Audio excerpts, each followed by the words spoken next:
জার্মানির বিশ্বকাপের শুরুটা হয়েছিল দুর্দান্ত। পরের ম্যাচে অবশ্য শেষ মুহূর্তের গোলে জয় পেয়েছিল জার্মানরা। তবে গ্রুপ পর্বের শেষ ম্যাচে ইকুয়েডরের বিপক্ষে হোঁচট খায় চারবারের বিশ্ব চ্যাম্পিয়নরা। ডিমান্ডশাফটদের সেই হারেই হয়তো আত্মবিশ্বাস খুঁজে বেড়াবে প্যারাগুয়ে। তবে গুরুত্বপূর্ণ ম্যাচের আগে সংবাদ সম্মেলনে আত্মবিশ্বাসী কণ্ঠেই দলের প্রস্তুতি, খেলোয়াড়দের মানসিকতা এবং প্রতিপক্ষকে নিয়ে নিজের ভাবনার কথা তুলে ধরেন জার্মান বস।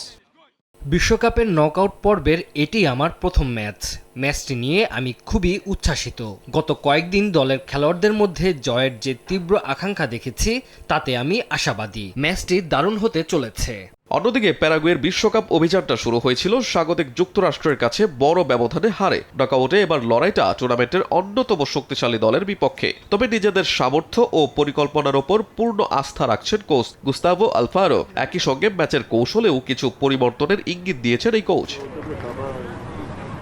মরক্কোর বিপক্ষে মাঠে নামার আগে প্রতিপক্ষকে যথেষ্ট সমীহ করছেন নেদারল্যান্ডস অধিনায়ক ভার্জিল ফন ডাইক। তবে একই সঙ্গে নিজের দলের প্রস্তুতি ও সামর্থ্যের প্রতিও পূর্ণ আস্থা রেখেছেন তিনি। মরক্কো শক্তিশালী দল, তারা আক্রমণাত্মক ফুটবল খেলে এবং তাদের ফুটবলাররাও দারুণ। তবে আমাদের শক্তির জায়গাগুলো আমরা জানি এবং তাদের কোথায় রুখে দিতে হবে সেটাও আমাদের জানা। তবে আমরা চিন্তিত বা ভীত নই। অন্যদিকে নেদারল্যান্ডসের বিপক্ষে গুরুত্বপূর্ণ ম্যাচের আগে সংবাদ সম্মেলনে বেশ আত্মবিশ্বাসের সুরেই কথা বলেছেন মরক্কোর কোচ। আমাদের দলে শীর্ষমানের খেলোয়াড় আছে। মরক্কোর হয়ে ম্যাচগুলো জেতার ক্ষেত্রে তাদের যে নিবেদন ও প্রবল আকাঙ্ক্ষা দেখি, এর চেয়ে সুন্দর কোনো বার্তা তাদের দেওয়া সম্ভব নয়।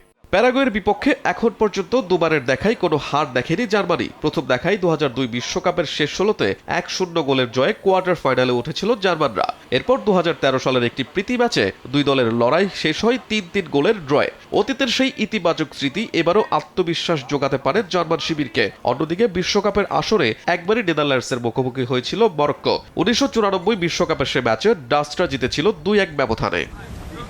আহমেদ হৃদয়, সময় সংবাদ।